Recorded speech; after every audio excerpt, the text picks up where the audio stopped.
જૂનાગઢમાં 7 ટર્મથી બહુમતીથી ચૂંટાતા ગિરીશભાઈ કોટેચાને વય મર્યાદાને કારણે ભારતીય જનતા પાર્ટીએ આ વખતે મહાનગરપાલિકાની ચૂંટણીમાં ટિકિટ આપી ન હતી, પરંતુ તેમના પુત્ર પાર્થ કોટેચાને વોર્ડ નંબર 9માં ટિકિટ આપી હતી। જૂનાગઢના રાજકીય જગતમાં દાયકાઓથી દબદબો ધરાવતા ગિરીશભાઈ કોટેચાના પુત્ર પાર્થ કોટેચાનો મહાનગરપાલિકાની ચૂંટણીમાં પરાજય થતાં જબરો અપસેટ સર્જાયો છે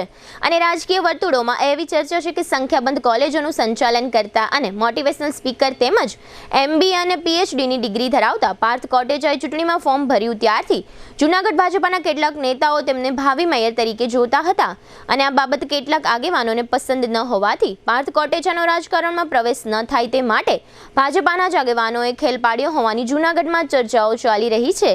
અત્રે ઉલ્લેખનીય છે કે હોનહાર પિતાના પુત્ર પાર્થ કોટેચાએ કારમી હારનો સામનો કરવો પડ્યો છે, તેથી જૂનાગઢના બુદ્ધિજીવી લોકો દુઃખ અનુભવી રહ્યા છે અને પાર્થ કોટેચાને હરાવવા ભાજપના કેટલાક મોટા નેતાથી લઈને નાના કાર્યકરો સુધી ઘણા લોકોએ રસ દાખવી આ અપસેટ સર્જ્યો હોવાની ચર્ચાઓ છે। પૂર્વ ડેપ્યુટી મેયર ગિરીશભાઈ કોટેચાના અનેક સેવાકીય કાર્યો પણ જાણીતા છે। જો કે ભારતીય જનતા પાર્ટીએ ગિરીશભાઈ કોટેચાના ગઢ કહેવાતા વોર્ડ નંબર 10ને બદલે પાર્થ કોટેચાને વોર્ડ નંબર 9માં ટિકિટ આપી હતી। જૂનાગઢના લોકો કહે છે કે પાર્થ કોટેચાને વોર્ડ નંબર 10માં ટિકિટ આપવામાં આવી હોત તો તેઓ વગર પ્રચારે જંગી લીડથી ચૂંટણી જીતી શક્યા હોત, પરંતુ સારી પ્રતિભા ધરાવતા પાર્થ કોટેચાને આગળ વધતા અટકાવવા પક્ષના જ ઘણા બધા લોકોએ ભાગ લીધો હોવાની જૂનાગઢમાં ચર્ચાઓ થઈ રહી છે।